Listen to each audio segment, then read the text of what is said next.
ஜாதகமும் பார்த்த ஜாதகம் தான் பிரதர். எனக்கே சலிச்சு பெறும் போல இருக்கே. லக்னாதிபதி உச்சமா இருக்கிற அஷ்டம சனினாலதான் இதையே தான் நீங்க போன வீடியோல பார்த்தாலும் இதை தான் சொல்லியிருப்பேன். அஷ்டம சனி நடந்திருக்கு, அதன் காரணத்தினாலதான் இவ்வளோ விஷயம். பெயர் புகழ் வெற்றி எந்த கிரகம் கொடுக்கும்? எந்த கிரகம் சுபத்துவமா இருக்கோ, லக்னாதிபதிக்கு நண்பரா இருக்கோ, சுபத்துவமா இருக்கோ, லக்னம் தகுதியா இருக்கோ அவங்களுக்கு கொடுக்கும். வணக்கம் அண்ணா பாபு. 4/5/98 3 AM மணப்பாறை. லக்னாதிபதி உச்சம் பிரதர். இந்த ஜாதகமும் பார்த்த ஜாதகம் தான் பிரதர். எனக்கே சலிச்சு பெறும் போல இருக்கே. லக்னாதிபதி உச்சமா இருக்கிற அஷ்டம சனினாலதான் இதையே தான் நீங்க போன வீடியோல பார்த்தாலும் இதை தான் சொல்லியிருப்பேன். அஷ்டம சனி நடந்திருக்கு, அதன் காரணத்தினாலதான் இவ்வளோ விஷயம்.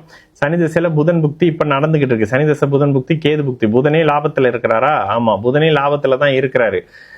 இந்த இடத்துல சனி பாபத்துவமா இருக்கிறாரா, சனி நீச்சமா இருக்கிறாரு. ஆனா அவர் 12ஆம் இடத்துல இந்த மாதிரி இருக்கிறது பெருசா நல்லது இல்லைனாலும் அடுத்து வர்ற புதன் புக்தி உங்களுக்கு ஒரு அளவுக்கு நல்ல அமைப்புகள் தான். ஆமா, சுக்கிர தசையில புதன் புக்தி நடக்குது பிரதர். சுக்கிரதசை புதன் புக்தியே நல்லா தான் இருக்கும். 11ஆம் பாவகம் அட்டகாசமா வலுத்திருக்கு. குறிப்பாக லக்னாதிபதி அதை விட நல்ல அமைப்புகள்ல இருக்காரு.